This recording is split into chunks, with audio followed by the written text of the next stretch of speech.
ay corrupted na. Hindi naman siguro kung sa buong mundo 2%, 3% na church or ministry na lang ang di corrupted. And the rest is corrupt na. Dahil sa pera or greed or dahil sa kasamaan, hindi mabago ang buhay ng tao. Hindi alam ang tamang pagre-rebuke. Okay? So, the church is the body of Christ. One body, one God, one spirit.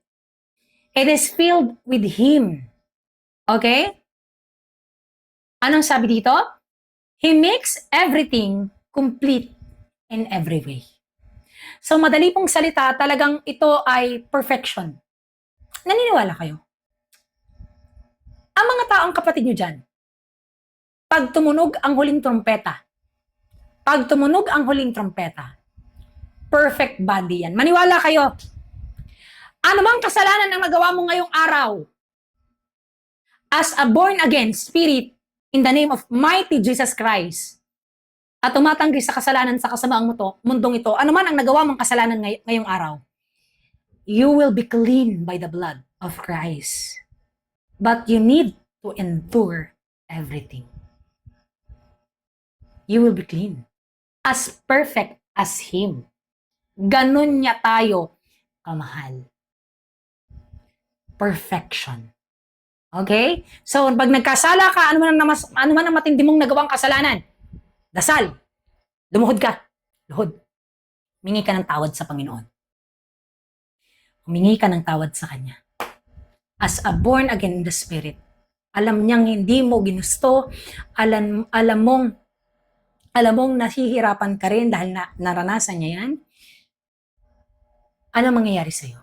You will be clean by, maniwala kayo, huwag kayong mag-focus huwag kayong mag-focus sa sin world, sa nakikita. Focus to the unseen. Okay? Anong sabi dito? Magpatuloy po tayo. Ephesians chapter 2, verse 1 to 10. Okay? Nasa 2 na po tayo, mga kapatid. Binuhay kayo kasama ni Kristo. Okay? Anong sabi dito? Binuhay tayo. So dahil hindi na tayo bilong sa mundo, mga kapatid, ang context nito ay tayo ay tumanggi sa ating mga passion. Okay? Sa mundong to. Nung una, itunuring kayong mga patay dahil patay ng Diyos dahil sa mga pagsuway nyo at mga kasalanan. Ano pong sabi?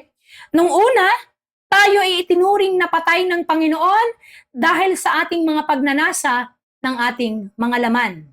Dahil tayo ay patay, espiritual, tayo ay itinuring na Diyos na makasalanan at kaaway niya. Pero sinabi dito, in which you once walked. When we say, following the course of this world. Tingnan nyo, nung una, tayo mga kapatid ay nakikisalamuha sa kung ano at paano lumakad ang mga taong makamundo, paano mag-isip, paano magsalita, paano mag-behave. Ganyan tayo dati. Kayang-kaya kong patunayan yan. Kasi kaya na ang pinupost ng mga tao, yung mga worldly ko pang, behavior.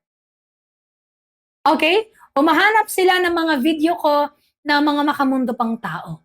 Yung mga gumagawa pa ako ng pagta-thirst trap. Hindi ko alam saan nila nakita yon. Actually, may mga, alam mo yon, yung siguro sa IG yon, hindi ko sure pero siguro may gamit silang mga computer or something, pero hindi ko alam kung saan nila nakita yon. Yung mga nakasimsot pa ako before, na, alam mo yun, syempre, makamundo pa ako, nagsasayaw-sayaw pa ako ng mga, alam mo yun, pagta-thirst na para lang mag-my day, yung ganun. Hindi ko alam kung saan nila nakukuha yun. Sabi ko, ang galing ng tao masyadong matatas ang tao. Okay? Pero as a new creation of God, hindi na ako yun So, kinamumuhian ko yung dati kong ako. So, hindi ako yan. Masaya ako dahil ako ay nabago ng Panginoon. Actually, rope, hindi. Talagang mga nakaswimsuit ako before. Nakaswimsuit talaga ako dati. Hindi yung mga nasa TikTok hindi. Yung, yung ganon. Okay? So, alam mo yon. Yes, baka doon na rin. Pero, hindi guys, kasi private siya na private. May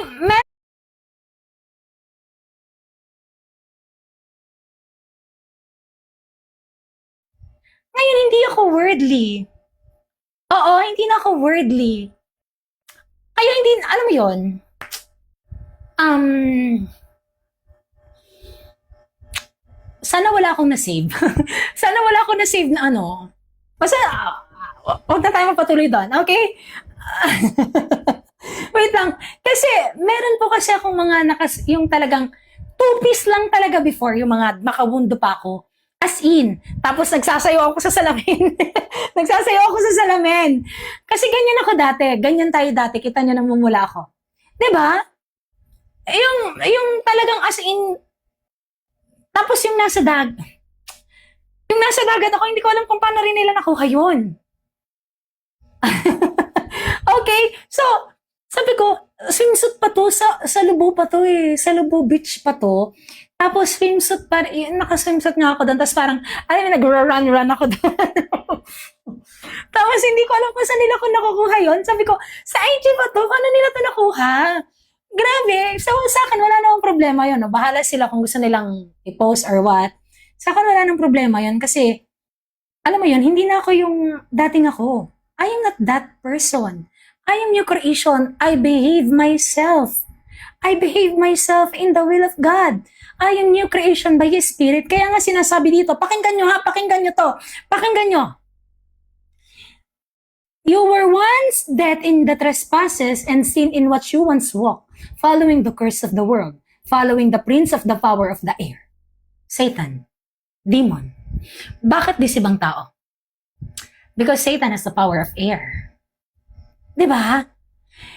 Diba? Kaya pala hinahack. Guys, nung nakaraan po, nahack yung aking account. I-share ko lang. Yung aking FB. Nahack siya nung nakaraan. Kasi meron po sa FB na, alam mo yon, andun pa yung yung picture ng ex ko.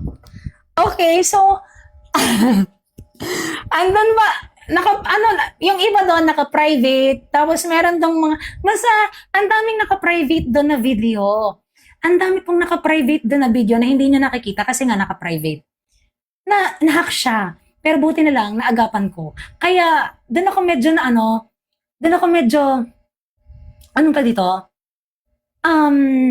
Nakinabahan kasi sabi ko, wait lang, baka mapaalam nila baka halongkatin nila yung ganito ko, yung ganyan. Baka makita nila, diba? Doon ako kinakabahan, guys, kasi nga, baka mamaya, yun yung mangyari, kasi, alam mo, bagong buhay na ako eh. Naawa ko dun sa tao na nagbagong buhay din. So, baka mamaya, alam mo yun, i-stress din nila. Baka mamaya, di ba? So, kaya, dinilit ko agad nung nahack yun. Dinilit ko agad yung video. Okay, may mga video doon ako agad na dinilit. Sabi ko, grabe, talagang sisirain ni Satan ang tao. Sisirain niya. Kaya ito lang po, as a new creation of God, alisin nyo yung mga private nyong video. Lalo na if yan ay, alam mo yun, ikakasira nyo. Kasi guys, gagawa talaga ang tao na ikakasira nyo.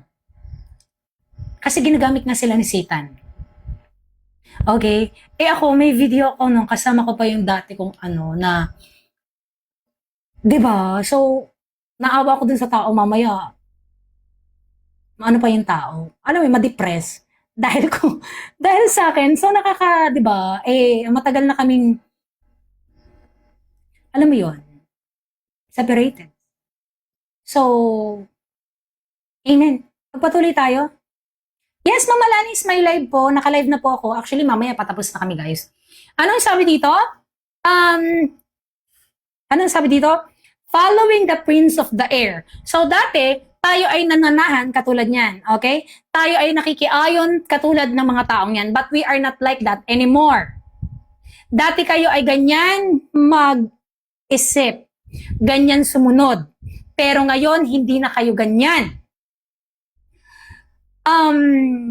The spirit that is now work in the son of disobedience, among whom we all once live in the passion of our flesh, carrying out the desire of the flesh and the mind, and were by the nature of children of wrath.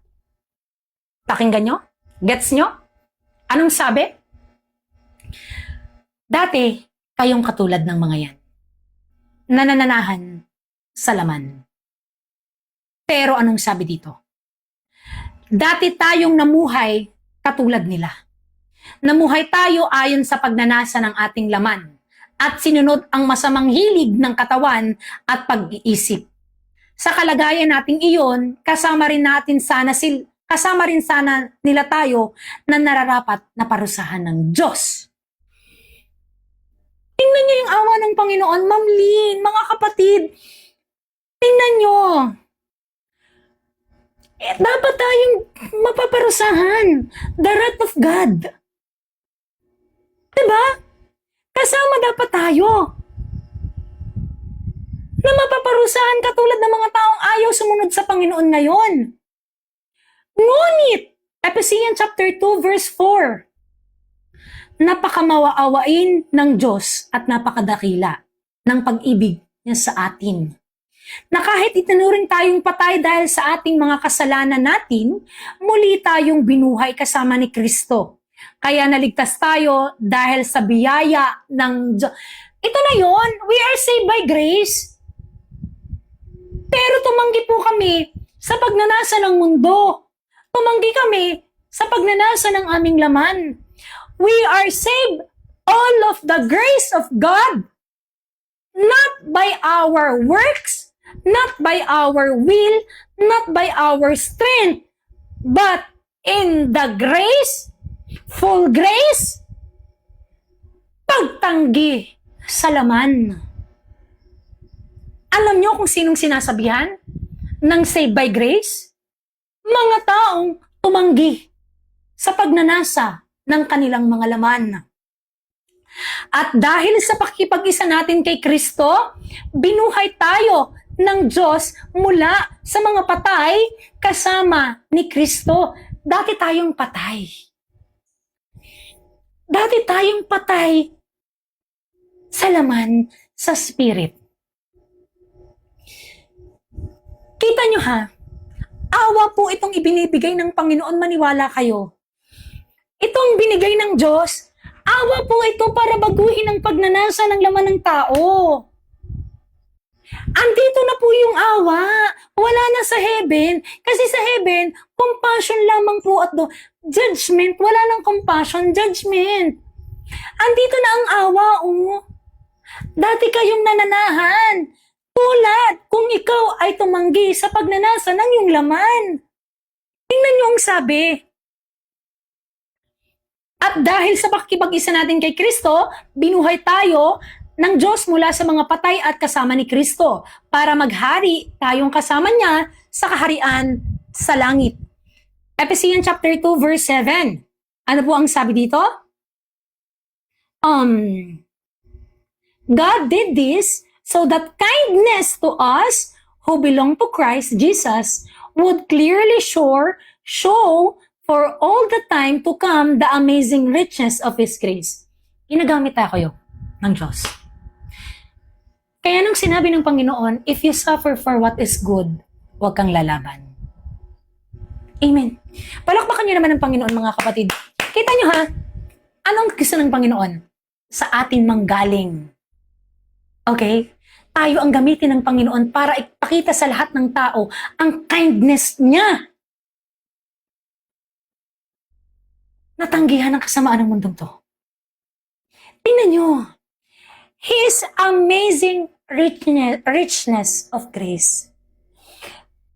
Kasi nga ang mga tao hindi alam kung ano ang gagawin, kung ano ang tamang paglakad sa Diyos, kung anong religion. Walang religion, kingdom of God. Hanapin mo. At yun ay nasa loob mo, which is your heart. At ang kailangan mo ay salita ng Panginoon. Hanapin mo siya ng taos-puso, hindi double-minded, hindi double care of your heart. Hahanapin mo siya ng ano? Totoong puso. Hindi to etyos.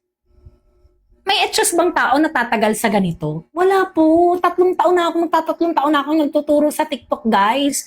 Every day, walang palya noon. From 2 years, magto 2 years before, talagang araw-araw yan, walang palya. Wala akong hinihingi sa tao, pagmamahalang. Ang tao ba kayang makatagal ng ganyan? Hindi. Because this is the richness. Grace of God na gustong ipakita ng Diyos sa amin at makita ng ibang tao. Kaya nga hindi kami lumalaban sa kung ano yung paninira. Kasi marireveal naman yan sa heaven. Okay? Anong sabi dito? Ephesians chapter 2 verse 8. I mean that you have been saved by grace because you believe. You did not save yourself. Gawin natin ESV para maganda. For by grace you have been saved through faith. And this is not your own doing. It is the gift of God, not as a result of works, so that no one may boast. Amen. Kailan niyo po ako narinig na I am saved by grace? Kasi walang pwedeng magyabang. So I am saved by grace, not by my works. Kaya ako nakayanang tumanggi sa kasamaan ng mundo. Ito ay Espiritu ng Panginoon na siyang nagtatrabaho sa bawat isa. I am not saved sa ginagawa kong to. Ipagmamalaki ko sa Diyos. Panginoon, naging magtuturo mo ako. I am saved by all do my works, Lord, and your by grace. No, walang ambag ang works ko dito. It is by the works of the Spirit. The good fruit bearing of the good as the Spirit. Ako bang magsasabi ngayon? I am saved by grace, not my works. Kita niyo ako kung paano magtrabaho sa Panginoon sa bawat araw? Yung kakayahan kong yon, walang kakayahang makapagligtas sa akin. Biyaya ng Diyos ang nakapagbigay sa akin para ako'y maligtas at para kayo'y maligtas. Tanggihan ang kasamaan ng pagnanasa na umiiral sa mundo. Amen? Anong sabi dito? And not result of your works, that no one may boast. Ephesians chapter 2 verse 10. For we as His workmanship, trabahador tayo ng Panginoon. Kung tayo ay saved by grace, ibig pong sabihin, nararapat na magtrabaho ka sa Panginoon. Yun po yun. Workmanship tayo. So kung workmanship tayo ng Panginoon, created for good works. Ito. Pakinggan nyo ha. Pakinggan nyo. Pakinggan nyo. Dahil tayo ay na-save na ng Panginoon at naghihintay sa pagtutubos niya. Created in Christ Jesus. By His what? Good works. Magtatrabaho ka sa Diyos. Hindi ka naligtas dahil sa works mo. Naligtas ka dahil sa biyaya at dahil naligtas ka sa biyaya, magiging bago ang pag-iisip, puso, kagustuhan mo, magtatrabaho ka ngayon sa Diyos. At ito yung ginagawa namin. As a workmanship of the God, which God prepared beforehand that we should walk in them. Walk with us. Trabahador ng Panginoon na nagtatrabaho sa Panginoong Hesus. Wala pong kayang humarap sa Panginoon at magsasabi na Panginoong Hesus, yes, bawal ang tamad sa kingdom niya. Panginoong Hesus, ligtas ako dahil, alam mo yun, nakapagturo ako ng ganito, nakapagturo ako ng ganyan. Wala akong kayang iharap sa Panginoon, naglalapit akong ganito, naging magtuturo ako sa inyo everyday. Luluhod ako sa harapan niya. Luluhod ako sa harapan niya. At sasabihin sa kanya na, salamat sa iyong pagmamahal, Panginoon. Ang lahat ng ginawa ko sa mundong yon ay basura. Ang pagmamahal mo nung ikaw ay napako. Nung ikaw ay naghirap sa masamang mundong to. Ang siyang biyaya na nakapagpabago sa akin. At kailangan ko as atapat na mananampalataya sa iyo, Panginoon, kailangan kong magtrabaho para sa iyo. Nang walang kahit na anong kapalit, pagmamahal lang. Yan ang trabahador ng Panginoon. Okay? Kaya tayo sinasabihan dito, one in Christ. Okay? Kailangang ibalik ang sakripisyo, Ma'am Angel. Amen. Kailangang ibalik ang guys, ganito na lang. Namimiss ko rin kasi yung mga nasa live ngayon. Sa Sunday, open comment section tayo. Okay? Namimiss ko na rin kasi yung mga kapatid natin dito hindi natin kasama sa GC na everyday na nandyan. So sa Sunday, tayo po ay open comment section. Okay? Open comment section tayo sa Sunday. Okay? Anong sabi dito? One in Christ. Ephesians chapter 2 verse 11. Ano bang sabi dito? You were not born as Jews. You are the people the Jews call uncircumcised. Those Jews who call you uncircumcised call themselves circumcised. Their circumcision only something they themselves to do their bodies. Ano pong ibig sabihin? Tayo ay hindi talaga pinanganak na isang Hudyo. Okay? Tayo ay hindi pinanganak katulad ng isang Hudyo. Ipinanganak kayong hindi Hudyo at sinasabi ng mga Hudyo na wala kayong kaugnayan sa Diyos. Dahil hindi kayo katulad nila ng mga tuli. Pero ang pagkakatuling ito ay sa laman lamang. Now, dahil mahal na mahal tayo ng Diyos, mahal niya ang lahat ng tao. For God so loved the world, He gave His only Son. Dito pumasok ang circumcised, not by flesh, but in the Spirit. Romans chapter 2, verse 24 to 28 ba yun to 26. Doon pumasok as spiritual Jews. Sabi dito, alalahanin nyo, Ephesians chapter 2, verse 12, nyo rin na noon ay hindi nyo pa kilala si Kristo. Hindi kayo kabilang sa mga mamamayan ng Israel at sakop ng mga kasunduan ng Diyos na batay sa pangako niya. Namumuhay kayo sa mundong ito ng walang pag-asa at walang Diyos. Amen. So noon, ganito tayo. Lagi niyong alalahanin at lagi kayong magpakumbaba. Kasi kapag lagi niyong aalalahanin yan, ang puso niyo lagi magpapakumbaba. Okay? Pagpapakumbaba at hindi pagmamataas, ating mga kapatid. Kaya lagi niyong alalahanin.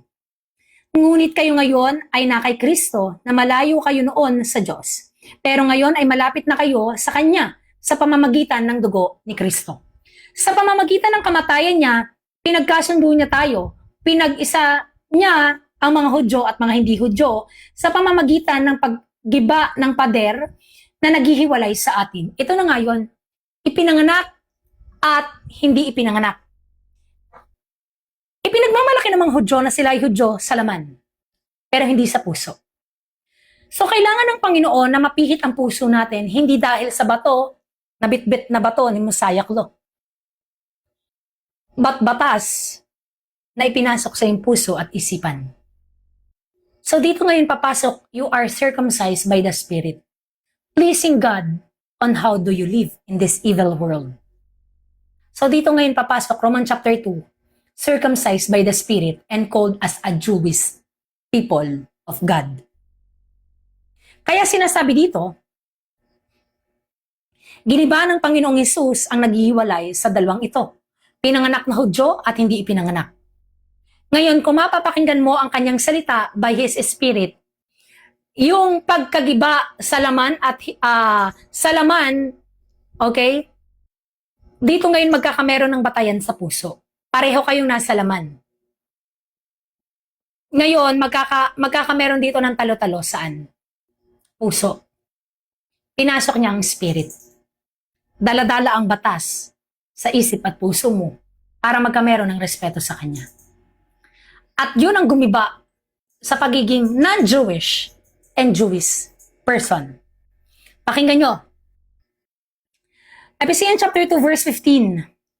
Ang pader na giniba niya ay kautusan, kasama ang mga utos at mga tuntunin. Di ba? Ayun na, sinabi ko na. Yung Mosiah Law, giniba niya yon. Kasi laman yan eh. Ang laman, hindi nga kayang pigilan ng laman eh. Ayaw ngang pumigil ng laman eh pagdating sa Mosiah Law.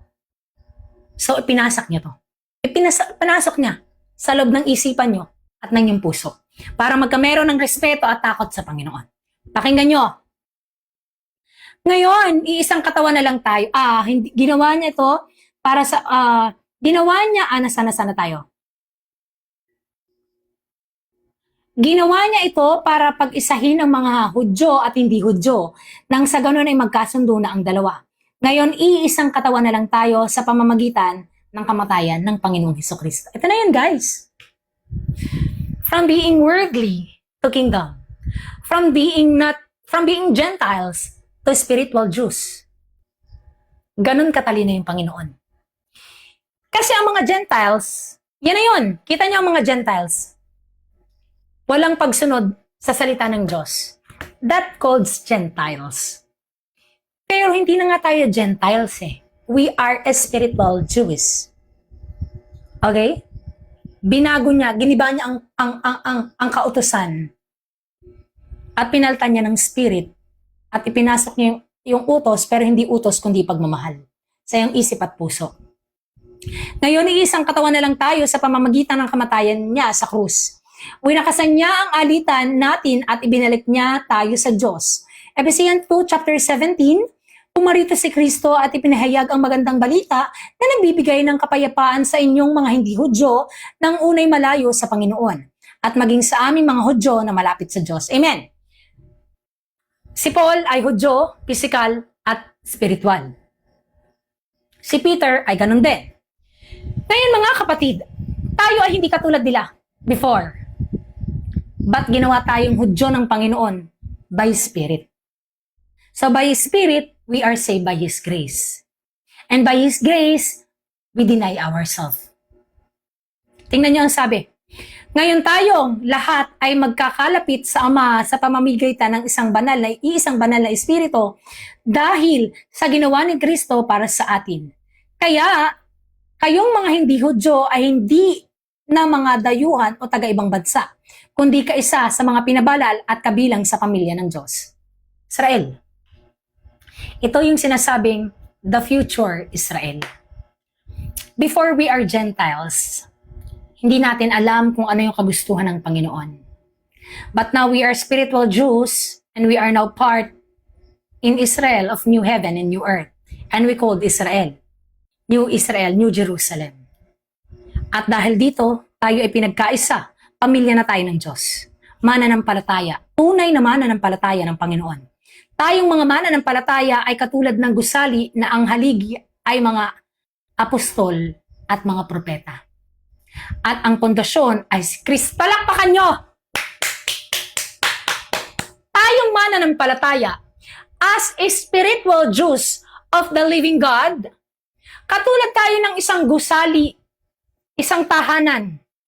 Isang tahanan na hindi magigiba. Isang tahanan na hindi kayang pagibain ng kahit sino. Kaya bang suntukin ng tao ang tahanang gawa gusali? Suntukin mo yan pag hindi nasira ang kamay mo. Diba? So, ganyan tayo katatag. Ano mang pagsubok, ha?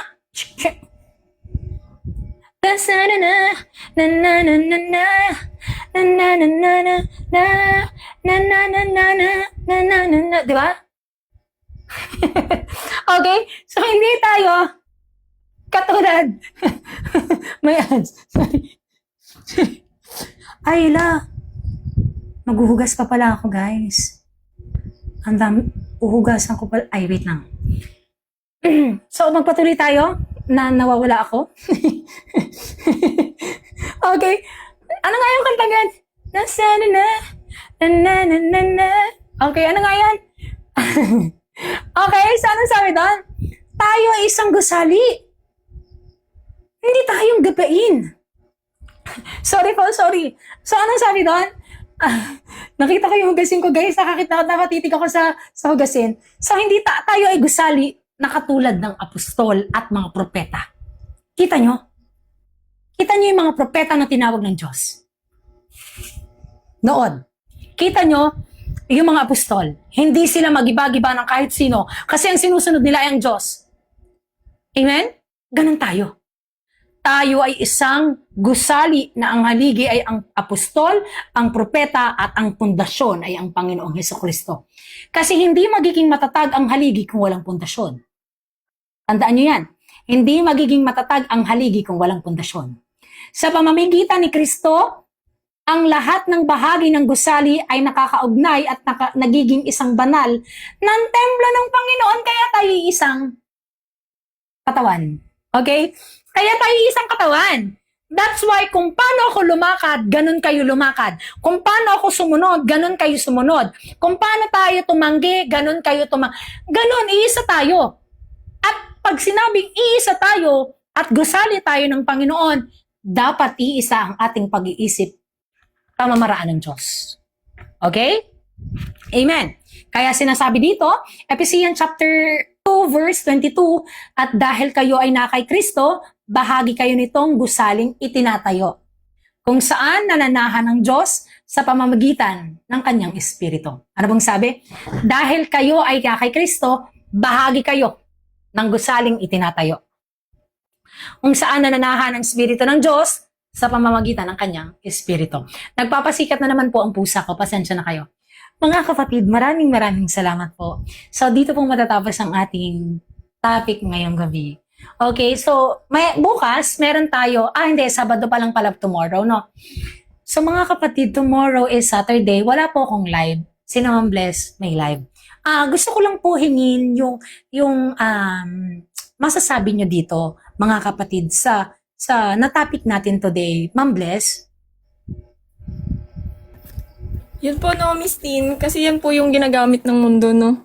Na cherry-picking verses, yung Ephesians 2:8-9, na hindi naman nilalahad ng buo yung kalooban ng Diyos. Tapos, imbis na akala mo, na pangaralan mo ng tama, akala mo, maliligtas yung taong yun, tapos naligaw mo pa pala. Kasi hindi mo naibigay sa kanya yung una. Tubalon ka agad sa verse 8 hanggang 9, di ba? Hindi mo malang sinabi sa kanya na dapat na born again in spirit na circumcised in the spirit na. Para, di ba, tinanggihan mo na yung sarili mong laman dito sa kasamaan ng mundo. Yun lang po talaga, no? Yun lang yung hindi ko wala pa akong nakita dito kahit dun sa mga dating turo, kung nasan kami dati.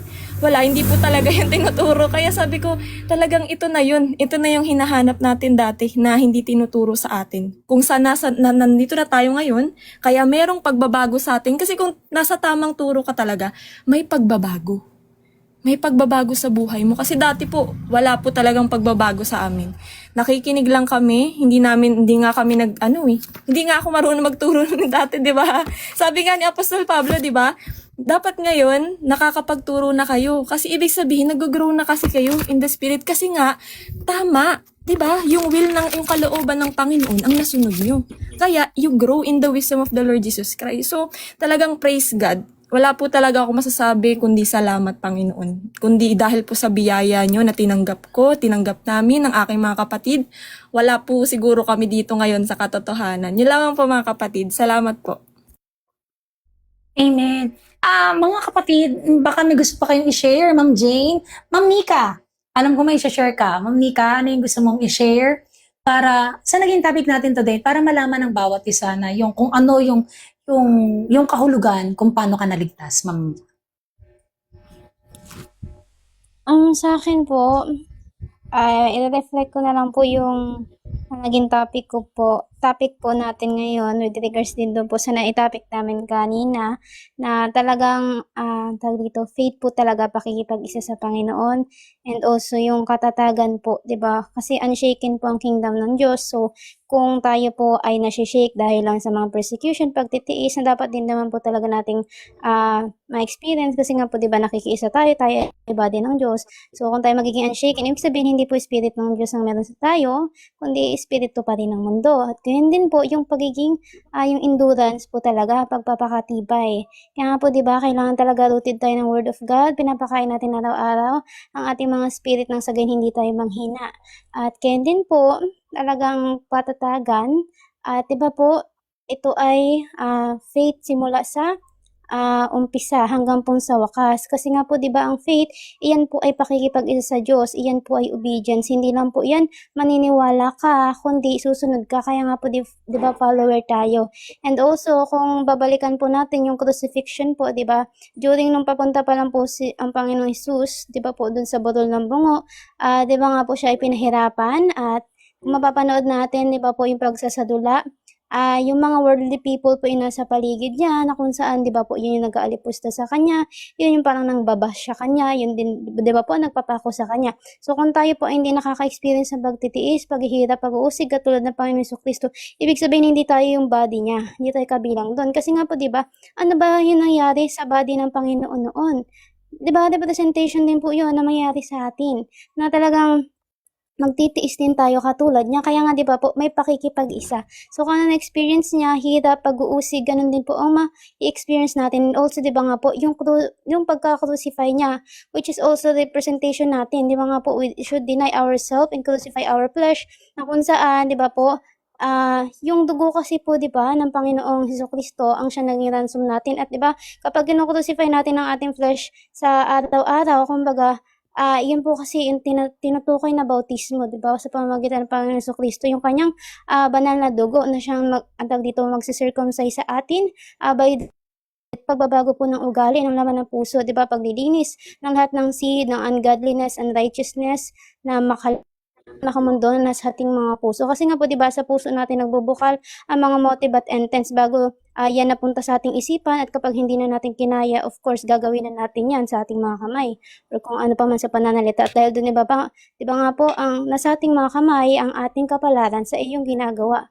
At doon po tayo hatulan ng Panginoon. And also din po, kung babalikan po ulit natin sa crucifixion, ganun din po kasi, 'di ba, yung nararanasan natin. Kaya tayo merong godly sorrow at nakaka-feel tayo ng parang something na tag dito, pain sa ating mga puso kapag nakikita natin yung nangyayaring kasamaan sa paligid natin, even sa ating family, 'di ba nga po. Pero 'di ba, katulad ng Panginoon Jesus, talagang sinorender, kumbaga dininay ang sarili niya. So ganun din tayo, sinabit niya na at hinayaan niya ng Panginoon na siya ang kumilos, kasi nga po 'di ba sa pagkamatay niya ay dito, ibinalandra niya po yung tagumpay niya, kasi nga po 'di ba po, napagtagumpayan niya yung kasamaan ng mundong to, which is ganun din po yung ating mararanasan sa pamamagitan po niya. Kaya nga po 'di ba, siya yung daan. Siya yung nag-bridge 'di ba po sa gap between ng humanity at ng Panginoon. So kung hindi ka naniniwala sa kanya na siya ang makakapagligtas sa iyo, kung naniniwala ka sa magtuturo lang sa inyo, 'di ba, o sa sarili mo, so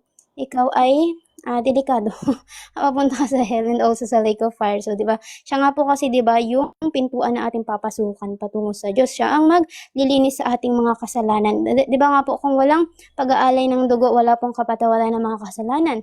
So 'di ba? Yung dugo ng Panginoon Jesucristo na dumanak po sa krus ng Calvary, yun po ang naging ransom natin. Kasi kung hindi po nangyari yun, tayo pong lahat ay nakapako sa krus. So ganun sa physically. Pero 'di ba po, yung ibabalikan ko po natin ulit yung about sa crucifixion, at ganun din po bago po siya i-crucify.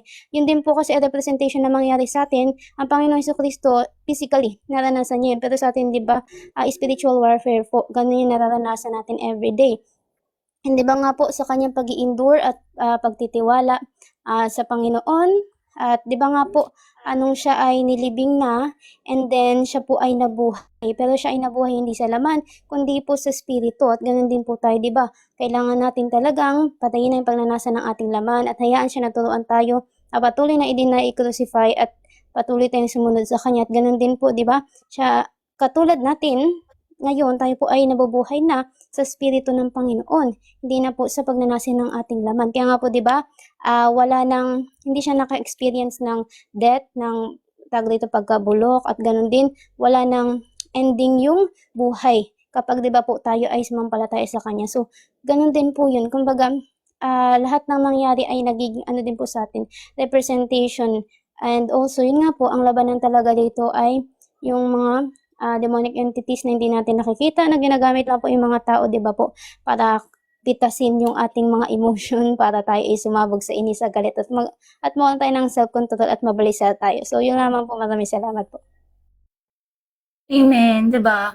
Amen po, talagang ang Panginoong Hesus ang siyang daan at walang ibang may daan kundi ang ating Diyos. Sa mga kapatid po ba natin dyan, may dadagdag pa po kayo? Kung wala na pong idadagdag, pwede na po tayong sumunod sa ating pagdarasal. Okay? So tayo po ay magdasal nang ang lahat po, ang mga nanay, ang mga tatay, mga tito, ate, kuya natin dyan ay makapagpahinga na at baka sila ay may trabaho pa bukas. Okay? Tayo po mga kapatid ay magdasal na. Maraming salamat po, Ma'am Bless, Ma'am Nika, Sir Jonathan, Ma'am Jane, Ma'am Cherry, Ma'am MJ at Sir Daniel at sa iba pa kanina, Ma'am Angel na mga umakyat kanina para i-share kung paano rin nila, alam mo yon, kung paano nagiging matatag ang bawat isa sa pananampalataya na parang inihahalong tulad sa gusali sa Diyos. Let's start to pray. Papurihan po natin ang Panginoon.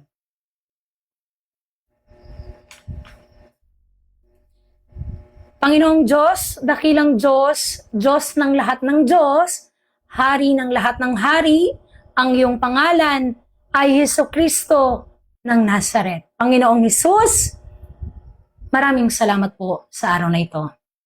Kami po ay nagagalak at napakasaya ang mga puso sapagkat kayo ay napakabuti naming Diyos. Kami ay masaya sa araw na ito sapagkat natapos na naman po ang isang araw na aming pakikipag-isa sa inyo habang nagtitiis sa masamang mundong ito. Kasi ang pagmamahal nyo ay gusto nyong ipakita mula sa amin at kaawaan ang mga tao sa mundong to na magbago. Ang tunay mong salita, Panginoon, ang siyang magdadala ng mga tapat mong anak sa iyong kaharian. Ang magtitiis sa masamang mundong ito. Panginoong Hesus, maraming salamat po. Kami po ay nagagalak na makasama na kayo, Diyos, aming Diyos. Kami nagagalak na makita kayo, mahagkan kayo, mahalikan kayo, mayakap kayo, at pasalamatan kayo sa inyong pagmamahal. Kami nasasabik na, Panginoon, kung gaano kayo kasabik na makita kami, gano'n na din po kami kasabik, Panginoon, na makita kayo. At handang-handa kami, Panginoon, na humarap, makita, at pagtagumpayan ang kasamaan ng mundong ito. Panginoong Hesus, dakilang Diyos, ang lahat ng papuri at pagpapasalamat ay sa inyo lamang po. Ang lahat ng biyaya, papuri, ang lahat ng kagalakan ay talagang itataas ko sa inyong pangalan, Panginoong Hesus. Maraming salamat po sa araw na to at gabayan niyo po ang mga elect nyo, patatagin ang pananampalataya nila, ipagkaloob ang kanilang mga kailangan. At sila ay ingatan, Panginoon, at kaawaan niyo ang mga tao na nananahan sa masamang mundong ito. Sapagkat hindi nila alam, Panginoon, ang kanilang ginagawa. In the name of the Father, the Son, and the Holy Spirit, one God, isisigaw ko pangalan mo, Panginoong Hesukristo. Maraming salamat po. Mga nanay, tatay, tito, tita, ate, kuya, maraming salamat po. Amen. Praise God Good night, po. everyone. Thank you po. So, Praise see you po God. tomorrow Amen sa po. live din Thank you na po. Sir John. Thank you and po. Agnes, okay? Thank you. Good night, guys. Maraming salamat po. Shalom, shalom po. Shalom po.